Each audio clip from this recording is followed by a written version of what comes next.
Hey y'all. So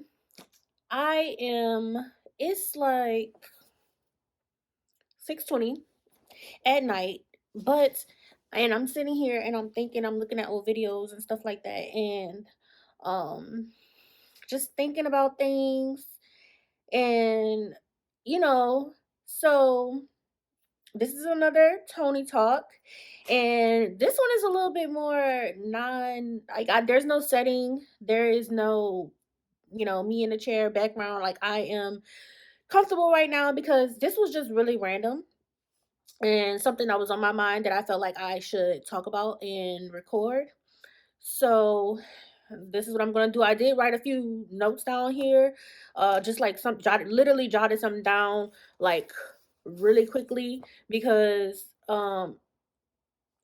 if I didn't record this video, like if I didn't do it right now, I feel like I wasn't going to get it done. And this is a topic that's really, really near and dear to me. It's very personal. Y'all, look at my nail. And so that's why I know I probably look a little crazy because this is like all day, all day, you know, this has been all day. But so the topic, as you guys can tell by the title, is about being an African American Muslim. So, for those of you who don't know me, I was born and raised in Louisiana, New Orleans to be exact. And I lived there all my life up until I was 19 years old. At 19, I joined the military, and I left and I lived up north in Virginia and in Maryland. Um, and then recently, I think at the end of 2019, I decided to move back to Louisiana, and I currently reside in Baton Rouge. Okay, so just a little bit of background information. So, if you were raised in Louisiana or in the South in general, you know that it's majority Christianity, like Baptist, like Christianity and Baptist, and uh, as like the major religions in the South, and what's the other one? Catholic, being Catholic, and those are the three major religions in the South. Now, um, so of course I was raised Christian, and all of my family is Christian. We went to a Christian church, like a little neighborhood church that we went to. So yeah, I was raised Christian. Um, and as I got older, and y'all, we were in church all the time. Like, I wouldn't say like we bounced around a lot. Me and my siblings, we bounced around a lot from house to house, neighborhood to neighborhood, you know, due to living circumstances. And for a little bit of majority of the time we lived with our aunt, and our aunt was really big in the church. Like, we were in church Monday nights, Wednesday nights, Friday nights, Sunday morning, Sunday night. Like, whew, like it was a lot of church. Like, and I felt like she was kind of forcing it down our throat a little bit. Like, we gotta be right with Jesus. Like, you gotta be right with Jesus. Like, if you're not right with Jesus, there's nothing else to, like, you just got to be right with Jesus just because. Like, you don't question Jesus. Even if you want to question Jesus, you don't question Jesus. Like, it was that type of, relationship. And that was the relationship that I had with religion for a long time. And then until I started getting older in my teens and everything, we kind of got a little bit more freedom. So it's like, I don't want to go to church. Like, it's not that I didn't want to go, but it's like, I don't understand, like, why I'm gonna get in trouble for watching TV. Like, why I can't listen to certain music. Like, why is it considered devil music? Or why I can't wear certain things, typical teenage things. Um, so then as an adult, moving out of Louisiana, so being from a small church in a small area, a small neighborhood, like, is, if like that intimate setting, like everybody know everybody at the church, this person know that person business, this person sleeping with this person, talking about that person. I mean, it wasn't a lot of that at my church, but that intimate type of setting. So moving from little old Louisiana and going to uh Virginia and going to a church there, y'all, there are huge churches out there. And I was like blown away, like, this is a church. Like, y'all be going here and hear the word from the Lord. Like, oh, okay. So I'm trying to get into the vibe, and I'm trying to, stay on the right path, because I was told that, you got to make sure you go to church, make sure you pray and all that stuff. So I'm like, I'm gonna find me a church in Virginia. So I visited, I think, maybe three different churches. Now I don't remember a lot about two of the, was it two? Maybe two or three, four, maybe churches. Now I don't remember a lot about most of those, but one church in particular, I can't think of the name right now off the tip of my tongue. It'll come to me eventually, maybe, I don't know. But one church in particular was the like and I was like, I am not going back to church. Like, this can't be right. So it was a church, and the pastor got up on stage. First of all, it was like a mega church, people driving around in Mercedes, like they are baby dressed to impress, like, you know, and I come from a church that, come as you are type church. Like, but seeing these people all dressed up, I'm looking at myself like, like, baby, they shop over here. Like, you know and then, that it was real nice, real big. And one time I went a couple times. It was cool, nice little vibe. So I went, and this one particular time the pastor got on the stage. He was like maybe in his 40s or something, like 30s, 40s. He was pretty young for a pastor. I guess it was passed down to him, or maybe he was a new pastor, I'm not sure.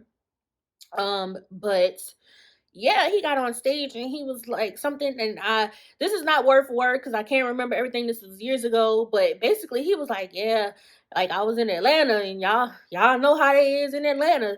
You don't know, they, what he said, something about, basically something about gays.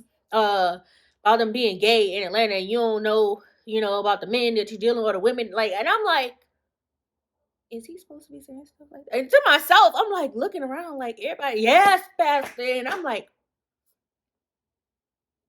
I don't think that's right. Oh, but okay. I thought, church people ain't supposed to judge nobody, but like, I mean, we all know how it is being Christian. Like, being gay is the biggest sin in the world. Like, we all know that they teach us that, as being Christians, being gay is a sin and all this other stuff like that. But I never saw a pastor or any religious person just blatantly just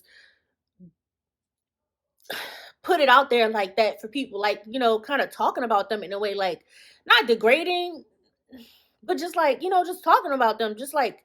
And I'm just like, that don't sit right with me. The whole church vibe didn't sit right with me. The church music ain't sit right with me, first of all, because in the South, we do music, we do church music, we do gospel, we gonna dance, we gonna, stuff like that. Even though I know now, as I got older, it's like I don't want to do all of that. Like, I don't feel like I have to hoop and holler for the Lord. Like, I don't feel like I gotta do that. But at their church, they were singing songs that I wasn't familiar with, and I'm just standing there, and all these were like, I wasn't familiar with it. And I'm like, okay, that's a huge difference as well. So eventually I got to the point where I was like, I'm not gonna attend anymore. But my faith in God was still like strong, and I knew that I couldn't just not praise the Lord. But then it came to, like, how do I praise the Lord? How should I pray? Like, how should I do this and do that if I'm not Christian? And obviously, with me being in the military, um, I met a lot of people, and I've dated a lot of people. And a guy that I dated was, what's that?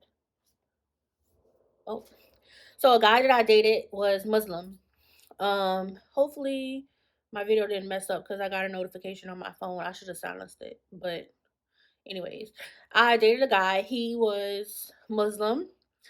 And, of course, naturally I care about him. So I'm asking about his religion and, why do you do this? Why do you do that? And, I'm reading more about it. Asking more questions, and, um, you know, picking his brain about some stuff. So, and then from there on, I started doing research myself. I'm starting to Google things, watch YouTube videos, and all this stuff like that. So then, um, on it got to a point where it was like, okay, I brought it to him like, I think I want to convert. And he was like, really? Like, are you sure? Like, why? Like, are you serious? Like, and I'm like, yeah, like, I think I want to convert. Like, I do. I think I want to do this. I think I'm ready and I want to do this. And, of course he was like, okay, you know if that's something that you really want to do, you're not doing it for me, make sure it's really in your heart and it's what you want to do. And I was like, yes, so he was like, okay, let's go talk to an imam. Like, I know an imam that he's actually a professor and he works at some of the local mosques. And I'm like, okay, that's fine. So he sets up a meeting. I go and talk to the imam, and he's like, I know him, and he's a really great guy, but are you doing this for you? And are you sure? And what all do you know about the religion, and stuff like that? Just general conversation, just making sure that I'm actually doing it for me. And so I let him know that I understood and everything, and he was like, okay, he was, happy about it. So he actually talked to another imam. He was not the one that did my conversion, but he talked to another imam that he knew at the mosque that me and my boyfriend would be attending, because that was the mosque that he went to in the area. So one night, actually my birthday, around this time now, it's like around my birthday time. And so I think my birthday night was actually the night that I actually uh converted. And if can find a video, I know I don't have it on my phone, but if I find it in like some of my files or something, or maybe on my laptop or something, I will show you guys the video of me, my conversion. I'll add it in at the end of this video. But so we were there, I covered myself with a scarf. I think I wore like a yellow scarf or something. No. The first time I went, I think I wore my little makeshift, it looks like Gucci. I'm gonna call it Gucci, my little Gucci scarf. And I covered myself, I dressed appropriately because I knew that wasn't something that anybody had to tell me. I knew that, I should do that, I just out of respect. So I go there, and the guys and the women are separated. I'm a little nervous, but all the women were just so welcoming. I was like, kind of blown away, because they were like, so like welcoming, like, welcome, like, how are you, what's your name, and all these things like that. And I'm telling them what my name is, and they all like, mashallah, mashallah, like, oh, welcome sister, hugging me and everything. And I'm like, okay, so I feel so welcome, like it was like amazing. So then we start praying and everything. And after prayer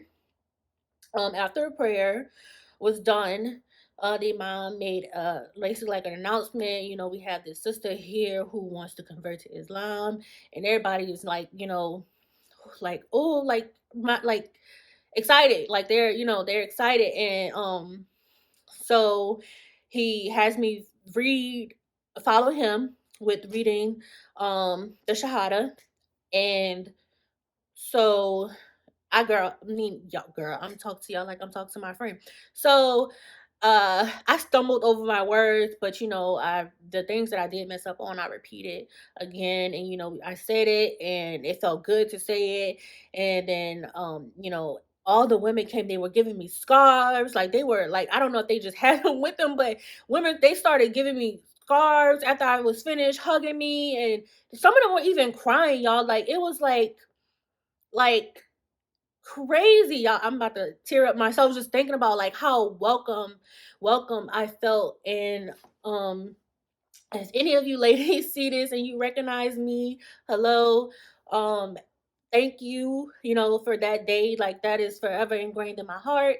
It was a special day for me. I'll never forget. And it was just amazing, y'all. Like, okay, so it was amazing. Now that you guys know about my conversion and how that happened, um the when, where, how, and all that stuff like that. I'm looking at my notes.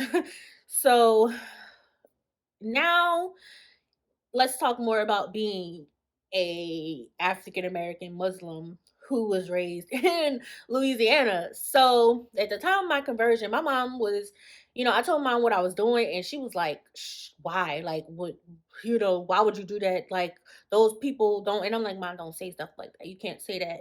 Like, she's like, I don't mean it like that. I'm just saying, they believe in God? And I'm like, yes, and I'm telling them, and my mom was supportive. She was actually on the phone with me. She was on FaceTime with me. Uh, was it FaceTime? No, actually, it was a call. She was on a call with me while I was doing it. So, um, yeah. So I don't know if it was FaceTime or a video call, but yeah, I mean FaceTime or a regular call. But anyways, um, so yeah, but just from what I've seen so far as being a African American Muslim, it's a divide.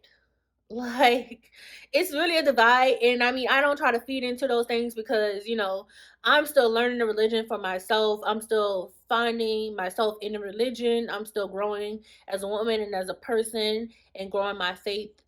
Uh, and so, but there is a divide. I noticed that there is a divide. First, people were trying to come and tell me about the different types of Muslims. Are you Sunni, I think it's called, or something else? And, those different type of things. Then there was, the Muslims from maybe like the black Muslims from like maybe Ethiopia, and the Arabs not liking black people, and so not consider them real Muslims, and different things like that started to come about now that I'm in this world, this community, and also also the fact that uh I don't cover my hair.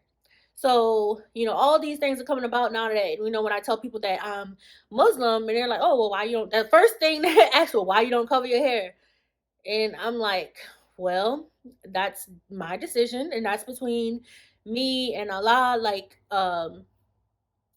that's between me and him. Like, I don't have to answer that question for you, and not every Muslim woman covers their hair. Everybody feels differently about it. But for me personally, I did not. I do not. So, you know, that's the thing. And then when I also tell people, like, they also ask me like where I'm from. When I do cover my hair, um, and I'm covered, where you can't see my hair or anything like that. I get asked, oh, where are you from? Like, oh, you're Muslim. Like, where are you from? This was, while I was up north. Where are you from? And when I tell them that I'm American, I'm from Louisiana, and it's like, oh, like almost as if like it does, like, I don't know. I just felt like it was like you're not a real Muslim, like, unless you cover yourself, unless you do these things and all this stuff like that. And it was like, I know my heart. I had just have to keep telling myself, that I know my heart, because it gets a little trying on your mind and on your spirit, because it's like, what you are, what it means to you, what God means to you, what the religion means to you. And so when people are constantly asking these questions, it's just like, gosh, like, you don't want to answer all these questions all the time. But I get that people are just curious, and sometimes people are curious, and sometimes people are just nosy, and they just want to ask these things to try to make you feel a type of way. So I try to avoid it as much as I can. So me even making this video is, for me, a big deal, because this is not something that I talk about a lot. So back to the different types of Muslims. Yeah. So um that's the thing. Like, even people that I know right now, I feel like it's kind of like, you can say you're Muslim, but because the life I lived before becoming Muslim, who this person that I was is, they know, this person who I was. Not that it's valid for me, but for them it's like, oh, like that, like the person I was before is like who I am now doesn't matter to them because of the person that they knew I was before. And it's like, how you just gonna, you was this and now you this, how, like, how does that even happen? Like, your family not even Muslim, you're like, you don't even dress like them, you ain't never even been to Pakistan, and it's like a bunch of stuff, and it's like, bro, like, that's how, like, ignorant can people can be very ignorant, right? So there's that.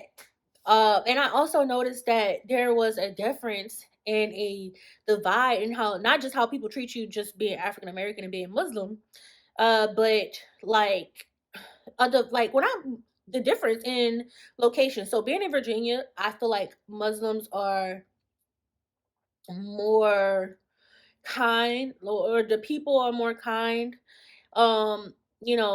Whereas in Louisiana, I feel like the Muslims that I've run into are not as kind. They are not as into, I'm gonna say into the religion. I don't know for sure. This is just my observation. I can't say, what they do behind closed doors, but from just my interactions with them, it's like they're mean. Like they're mean people, and the things that they do is kind of like it sucks, because and those are some of the people that also question, like, oh, like you're Muslim, like they give you that, like, and it's, that's just how it is. Like, and I learned that that's just how it is. There's a difference, and it's because of the culture in Louisiana is different than the culture in Virginia, like very different. So yeah, like it's just, at the end of the day, I just have to stay devout and, continue to do research for myself and continue to build my faith and grow myself in the religion. Oh, before I sign off and, do my that closing, let me just also say the issue about pork. That was also a thing. What people was like, the first thing people were asking me was about my scar, like if I was gonna ever be a hijabi, basically, like, are you ever gonna cover your hair? How are you Muslim and you do this, that, and the third? How are you Muslim and you're this, that, and the third? How you eat pork? Why how you Muslim and you eat pork? Now, you know, it is not easy, for somebody. Well, I'm from the South. Y'all know we eat pork. Pork is like, you grow from a child, you're eating pork. Like you eating pig feet, pig lips, uh, pig lips with chips, pig feet with pickles. You eating pickled like pickled eggs. Like you're eating pork. You're eating ham. You're eating all these things, And there's also, but let me not get carried away with that. But uh, I would be asked the question initially, like, "Oh, you eat pork? Like, how you gonna be Muslim?" Like, and it's like, no, well, currently now, I don't, or I try not to. But yeah, let me tell you why I say try. So, um, yeah, it was like, do you not realize that I have been eating it for years? Like years of my life I've been doing it. Some, like, it's not something that I could just turn off like that. Will I try, and was I trying to, to actively do it? Yes, I definitely was trying, and I definitely wanted to do it, you know, but it takes time, It's like weaning yourself off something. You can't tell somebody with an addiction to just stop. Not saying that I was addicted because it's food, but it's you can't just tell somebody to stop doing something that they've been doing for that long of a time, that long, like. So then, when telling people that, and it's like, oh, and then now I'm telling people, oh, I don't eat pork. It's like, oh, well, you eat jelly beans. If you eat gelatin, you eat this, that, and the third, and pork is in this, that, and the third, and all this pork, pork, pork, and it's like, dang, you can't win for losing. Like now they're like, oh, people say they don't eat pork, but they eat this, that, and the third, whatever products have pork in it. And I'm like, dang, I didn't even know that had pork in it. Like, cut me some slack. Like, I ain't even know. Like, dang, like let me know. Like it's just like, dang, like, instead of being negative about it, I didn't know, So why not just be like, hey, that has pork in it, right? Help me out. Like, help me out, help me be what I'm trying to be, help me be better. But a lot of people are not like that.